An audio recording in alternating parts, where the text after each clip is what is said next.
Breaking News Kompas TV masih kembali menjumpai Anda, saudara, di mana sebanyak ribuan warga masih mengalami luka dan pencarian korban gempa Cianjur juga masih terus dilakukan. Lalu juga setiap pukul 17 waktu Indonesia Barat nantinya BNPB akan merilis jumlah data korban terbaru. Dan saudara, ada sebanyak 9 ekor anjing pelacak diterjunkan untuk membantu pencarian korban yang tertimbun akibat gempa Cianjur. Ini dia, kita akan melihat bagaimana informasinya, di mana hingga kini upaya pencarian korban yang tertimbun reruntuhan akibat gempa Cianjur yang terjadi pada Senin 21 November kemarin terus dilakukan. Dan untuk hari ini pencarian diperluas dengan dibantu 9 anjing pelacak.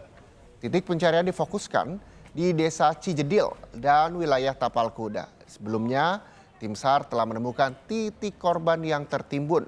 Namun karena terkendala cuaca, proses evakuasi ditunda. Evakuasi akan dilakukan kembali pada hari ini. Anggota 27. Pergerakan terakhir adalah kemarin. Kemarin kita terjunkan 9 ekor, titiknya adalah di Cugenang.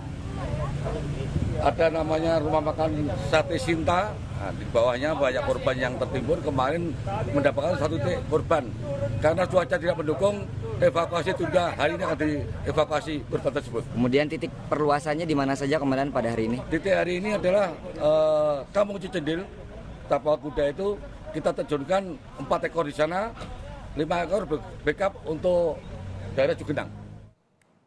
Selain anjing pelacak, saudara, sebanyak 4 alat berat kembali diterjunkan di Desa Cijedil untuk membantu proses pencarian korban yang masih tertimbun material longsor akibat gempa Cianjur. Dan hingga kini masih ada sekitar 31 korban gempa yang masih tertimbun material longsor.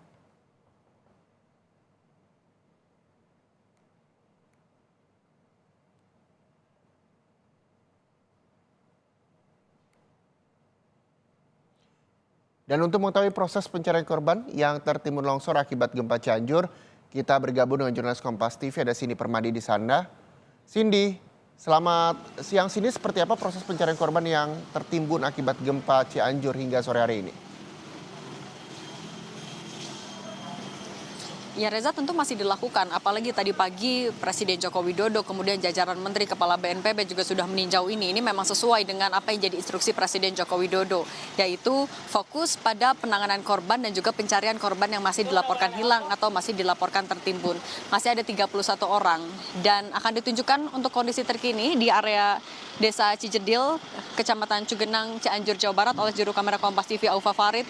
Ini adalah suasana terkini. Memang kami saat ini tidak berada di dalam, berbeda dengan kemarin. Karena untuk saat ini semakin diperketat juga, garis polisi kembali dipasangkan untuk menjaga agar aman bagi para teman-teman jurnalis, sehingga diperbolehkan hanya untuk meliput di area luar. Nah, kalau saat ini memang terlihat untuk lalu lintas juga ramai. Tadi kami juga sempat menanyakan ke polisi sebenarnya ada apa. Karena antrian kendaraan ini baru terjadi mungkin sekitar 5-10 menit yang lalu. Jawabannya kalau dari polisi karena memang ada persempitan jalan di area Tapal Kuda, kemudian juga kami lihat untuk lalu lintas barang logistik, ambulans, kemudian juga kendaraan besar mulai dari TNI, Polri maupun juga relawan dari tadi kerap melintas di area ini yang juga sepertinya jadi salah satu alasan mengapa kendaraan semakin mengular. Tapi yang juga diingatkan kemarin oleh tim Basarnas adalah agar jangan sampai ada wisata bencana atau warga yang berkumpul untuk melihat bagaimana proses evakuasi. Karena tidak hanya mengganggu dari kerja tim gabungan, tapi juga bisa membahayakan warga itu sendiri. Kemudian juga tadi ketika dilakukan pengecekan di area ini oleh Menteri Sosial pagi tadi sebelum Presiden Joko Widodo datang, yang diperhatikan oleh Mensos Tri Risma hari ini adalah adanya baliho besar yang berdiri di area Desa Cijedil ini. Yang jadi perhatian adalah karena baliho besar itu berdiri di tengah rumah yang rusak berat, apalagi di belakangnya ada rumah yang benar-benar sudah miring posisinya. Dikhawatirkan jika ada gempa susulan dengan magnitudo yang cukup kuat, ada getaran cukup kuat, kemudian baliho itu bisa runtuh ataupun juga jatuh dan menimpa pengendara ataupun juga warga yang tengah melintas. Kemudian juga yang ingin kami tunjukkan, Reza dan juga saudara, kalau kemarin mungkin pemirsa Kompas TV juga melihat ada sekolah TKP GRI Cugenang di sana, cuman baru siang tadi kemudian dirobohkan. Jadi kalau kemarin kami juga melaporkan titik evakuasi dibagi jadi 2 sektor. Yang pertama di area bawah menggunakan eskavator, kemudian di area atas dengan secara manual. Saat ini untuk area atau sektor di bawah sudah selesai karena salah satu yang jadi fokus kan adalah membuka akses jalan. Kalau tadi dijelaskan sudah terbuka akses jalannya menggunakan eskavator, tapi memang belum bisa dilintasi oleh warga mengingat kondisi tanah yang masih begitu labil karena hujan masih terus turun. Kemudian juga gempa susulan, dikhawatirkan ada longsor, kemudian membahayakan pengendara yang lewat. Jadi untuk eskavator saat ini dialihkan untuk ke area sektor yang atas. Nah, agar bisa melintas ke sana, sekolah TK PGRI Cugenang mau tidak mau harus diruntuhkan. Memang tadi kalau informasi yang kami dapatkan juga sebenarnya sempat mendapat penolakan dari warga karena dikhawatirkan bisa merusak rumah warga yang ada di sampingnya. Padahal kondisinya hanya rusak ringan atau bahkan masih berdiri kokoh. Tapi tim Basarnas tetap merobohkan sekolah karena fokusnya adalah mencari 31 korban yang masih tertimbun. Dua eskavator tadi kami lihat sudah masuk ke area dalam, nanti di area atas eskavator ini fokusnya adalah untuk membuat terasering. Jadi untuk mencegah agar tidak ada longsor susulan apabila hujan maupun juga ada gempa susulan. Kemudian juga tim yang ada di area atas atau di sektor atas juga masih melakukan pencarian korban secara manual. Tapi kalau kemarin menggunakan cangkul, kalau saat ini tadi informasi terakhir kami dapatkan dari tim Basarnas dari Kasih Ops Basarnas Jabar menggunakan air dengan volume dan juga tekanan yang kuat untuk membuka jalur longsoran yang menimbun reruntuhan. Itu yang dilakukan karena memang selain sebenarnya untuk titik-titik yang diduga ada korban di sana sudah diketahui dari kemarin, mulai dari menggunakan K9, kemudian juga dari laporan warga di mana titik-titik rumah korban maupun di mana titik terakhir kali saksi mata melihat korban.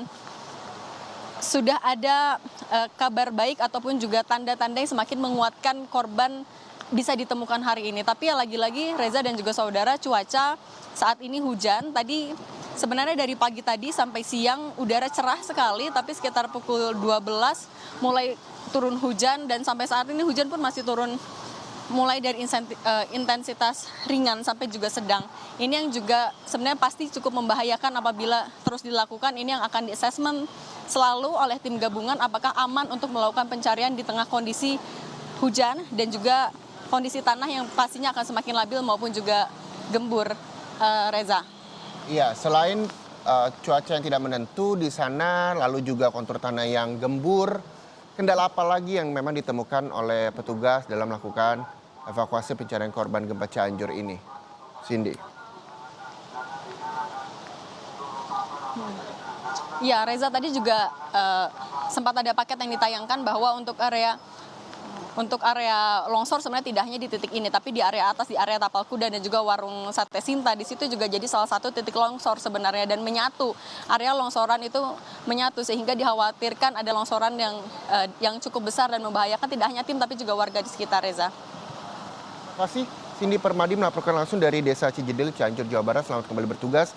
Hati-hati terus jaga kesehatan untuk teman-teman liputan gempa Cianjur, Jawa Barat.